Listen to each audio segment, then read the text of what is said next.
नमस्कार, मैं हूं अभिषेक त्यागी। टी20 विश्व कप में टीम इंडिया का आगाज बेशक ठीक ठाक रहा, बेशक यूएसए के खिलाफ हमें जीत मिली, बेशक हमने जीत दर्ज कर ली नामीबिया के खिलाफ, लेकिन इन दोनों जीत के बाद भी टीम इंडिया के ऊपर सवाल है। सवाल बहुत बड़े हैं और सवाल इतने बड़े हैं कि गौतम गंभीर को टेंशन हो गई है। टीम मैनेजमेंट अब सोचने पर मजबूर हो गया है कि आखिर क्या किया जाए, क्योंकि ये दोनों तो कोई मजबूत टीम नहीं थी, ये दोनों तो बड़ी कमजोर टीम थी। अमेरिका का भी कोई मतलब भारत के खिलाफ कोई मुकाबला नहीं है और नामीबिया तो खैर कोई उतनी तकड़ी टीम है नहीं, लेकिन उसके बावजूद टीम इंडिया की कुछ कमजोरियां निकल कर सामने आई हैं। हमने नामीबिया के खिलाफ मुकाबला जीता, हमने यूएसए के खिलाफ मुकाबला जीता, सब कुछ ठीक हुआ, लेकिन उसके बावजूद टीम इंडिया कमजोर नजर आई है। और कई जगह ऐसी है जहां पर जब हम आगे जाएंगे, अभी पाकिस्तान के खिलाफ मुकाबला है, अभी हम क्वालिफायर करेंगे, क्वालिफायर मुकाबलों में हमारे सामने मजबूत मजबूत टीमें आएंगी, New Zealand, Australia, England, south Africa जैसी टीमें हमारे सामने आएंगी। जब हमारे सामने वो टीमें आएंगी तो क्या टीम इंडिया उन टीमों का सामना कर पाएगी? क्योंकि जो कमजोरियां मैं आपको बताऊंगा, जो कमजोरियां सामने आई हैं, निखर कर सामने आई हैं, कहीं ना कहीं उन कमजोरियों ने टीम इंडिया को यह बता दिया कि भैया सुधार कर लो वक्त रहते, वरना फिर लेट हो जाएगा, मामला बिगड़ जाएगा। अब कमजोरियां क्या है, सबसे पहले देख लेते हैं। टीम इंडिया ने सबसे पहले बात करते हैं बल्लेबाजी की। बल्लेबाजी की आप बात करिए यूएसए के खिलाफ, यूएसए के खिलाफ आपको पता है केवल सूर्य कुमार यादव, अकेले में रब, अकेले में सब, केवल सूर्य कुमार यादव चले थे। अगर मैं यूएसए के खिलाफ बात करूं, अगर सूर्य कुमार यादव की वो पारी 80 रनों की ना आती तो टीम इंडिया शायद उतने रन भी ना बना पाती। तो यहां पर सवाल है, बल्लेबाजी पर सवाल है। इसके बाद चर्चा कर लेते हैं नामीबिया के खिलाफ मुकाबले की।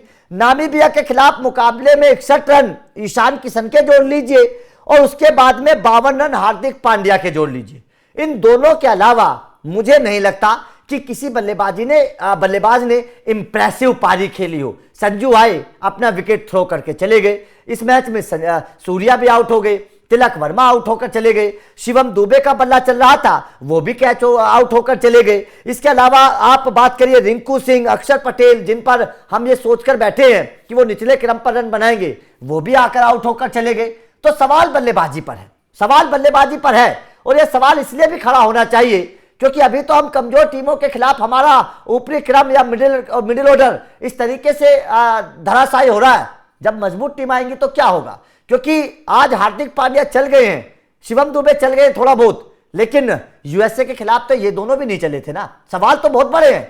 सवाल इसलिए भी खड़े हो रहे हैं क्योंकि टीम इंडिया को अब आने वाले मुकाबलों में मजबूत टीमों के खिलाफ जाना है, मजबूत टीमों के खिलाफ। अब बात गेंदबाजी की कर लेते हैं। गेंदबाजी में भी अगर मैं टीम इंडिया को देखूं तो जाहिर तौर पर एक कमजोरी साफ तौर पर नजर आ रही है। कमजोरी क्या है कि हम हार्दिक पांड्या को तीसरे गेंदबाज के तौर पर खिलाते हैं और खबर तो यह भी आ रही है कि पाकिस्तान के खिलाफ तो हार्दिक पांड्या दूसरे गेंदबाज के तौर पर खेलेंगे, क्योंकि जसप्रीत बुमराह के साथ कोई दूसरा और पेसर शायद नहीं रहेगा। टीम इंडिया 4 स्पिनर्स के साथ मैदान पर उतरेगी, ऐसी खबर है कोलंबो के मैदान पर। तो अगर यह खबर सच है तो मतलब साफ है हार्दिक पांड्या दूसरे गेंदबाज होंगे और हार्दिक पांड्या को जब यह जिम्मेदारी मिलेगी तो वो विकेट नहीं चटका पा रहे, ना तो यूएसए के खिलाफ और ना ही हार्दिक पांड्या की गेंदबाजी नामीबिया के खिलाफ चली। मतलब साफ है कि हार्दिक पांड्या बल्लेबाजी में जरूर नामीबिया के खिलाफ चले, लेकिन गेंदबाजी के तौर पर हार्दिक पांड्या पूरी तरीके से फेल नजर आ रहे हैं, पूरी तरीके से फेल नजर आ रहे हैं। और ये एक सवाल है टीम इंडिया के लिए कि जो आपका थर्ड गेंदबाज या सेकंड गेंदबाज है, अगर वो विकेट नहीं चटका पाएगा तो वास्तव में टीम इंडिया के ऊपर सवाल खड़े होंगे। ठीक है, इसके बाद अगर सवाल है तो भाई साहब सवाल है जसप्रीत बुमराह को लेकर। जसप्रीत बुमराह भी नामीबिया के खिलाफ 4 ओवर में 20 रन जरूर दिए, लेकिन केवल एक ही विकेट चटका पाए। आप जसप्रीत बुमराह से यह उम्मीद नहीं कर सकते, खासतौर पर 4 ओवर में नामीबिया जैसी टीम के खिलाफ, कि केवल एक विकेट चटकाए। यह नहीं कर सकते। आप देखिए रिकॉर्ड, हार्दिक पांड्या कोई विकेट नहीं, जसप्रीत बुमराह केवल एक विकेट। तो यह रिकॉर्ड जो है यह भी टीम इंडिया की गेंदबाजी के लिहाज से ठीक नहीं है, बिल्कुल ठीक नहीं है। टीम इंडिया की गेंदबाजी के लिहाज से अगर देखें तो बिल्कुल भी ठीक यह रिकॉर्ड नजर नहीं आ रहा है। वरुण चक्रवर्ती, अक्षर पटेल की गेंदबाजी को अगर छोड़ दें तो हार्दिक पांड्या को आखिर में जरूर 2 विकेट मिल गए थे, लेकिन शुरुआत में चौथे ओवर में जरूर 2 विकेट हार्दिक पांड्या को मिले थे, लेकिन शुरुआत के 3 ओवर में हार्दिक पांड्या को कुछ नहीं मिला, जबकि शुरुआत में विकेट चटकाने होते हैं। बाद में तो नामीबिया के गेंदबाज खेल रहे थे, गेंदबाजों को आउट करना कोई बहुत बड़ा तीर नहीं मारा हार्दिक पांड्या ने। जब बल्लेबाजों की बात थी तब हार्दिक पांड्या विकेट नहीं चटका पाए थे। तो जाहिर तौर पर यह सवाल इस वक्त खड़े हो रहे हैं हार्दिक पांड्या की गेंदबाजी के ऊपर, ठीक है। इसके बाद शिवम दुबे का इस्तेमाल कैसे कर रही है टीम इंडिया? क्या शिवम दुबे को पाकिस्तान के खिलाफ बाहर करके क्या वॉशिंगटन सुंदर को खिलाया जाएगा? क्योंकि खबर यह आ रही है कि पाकिस्तान के खिलाफ टीम इंडिया 4 स्पिनर्स के साथ उतरेगी, कुलदीप यादव, अक्षर पटेल, वॉशिंगटन सुंदर और आपके वरुण चक्रवर्ती। तो अगर ये चारों स्पिनर खेलेंगे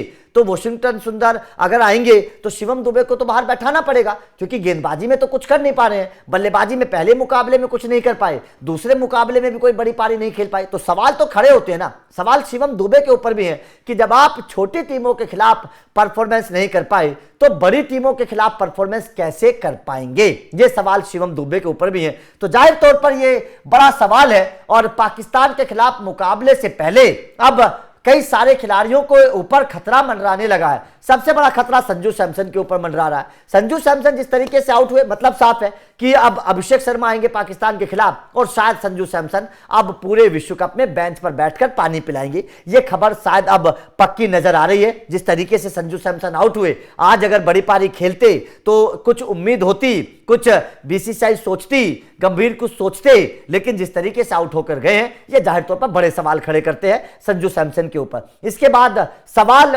शिवम दुबे के ऊपर भी है। शिवम दुबे ने भी एक छक्का 107 मीटर का जरूर लगाया, लेकिन उसके बावजूद शिवम दुबे गेंदबाजी और बल्लेबाजी में कोई ज्यादा असर छोड़ नहीं पाए हैं। ऐसे में पाकिस्तान के खिलाफ जब टीम इंडिया अपनी रणनीति बदलेगी और 4 स्पिनर्स के साथ मैदान पर आएगी तो शिवम दुबे को भी बाहर बैठना पड़ेगा। लेकिन ईशान किशन ने नो डाउट बहुत अच्छा किया, हार्दिक पांड्या ने बल्लेबाजी में अपने जौहर दिखाए, लेकिन संजू सैमसन फ्लॉप होकर चले गए और यह टीम इंडिया के ऊपर एक बहुत बड़े सवाल खड़े करता है। पाकिस्तान के खिलाफ मुकाबले से पहले अब ये बदलाव नजर आ रहे हैं। शिवम दुबे और संजू सैमसन आपको बाहर बैठे हुए नजर आएंगे, क्योंकि रणनीतिक तौर पर टीम इंडिया में सवाल हैं। ये जीत बेशक मिली है हमें 2 टीमों के खिलाफ, लेकिन ये जीत के बाद हमें खुश नहीं होना चाहिए। टीम इंडिया को जश्न नहीं मनाना चाहिए इन दोनों जीतों के बाद, क्योंकि ये जीत उस कॉन्फिडेंस को बूस्ट नहीं करेंगी जिस कॉन्फिडेंस की हमें जरूरत थी। तो आप टीम इंडिया की इन दोनों जीतों को लेकर क्या कहने हैं और जिस तरीके से बल्लेबाजी का फेलियर नजर आ रहा है, आप इसे कैसे देखते हैं? कमेंट करके अपनी राय जरूर दीजिएगा और क्या क्या बदलाव पाकिस्तान के खिलाफ होने चाहिए ये भी बताइएगा। बाकी लगातार अपडेट मिलते रहेंगे। चैनल को सब्सक्राइब कर लेना, बेल आइकन को प्रेस कर देना। Thank you very much.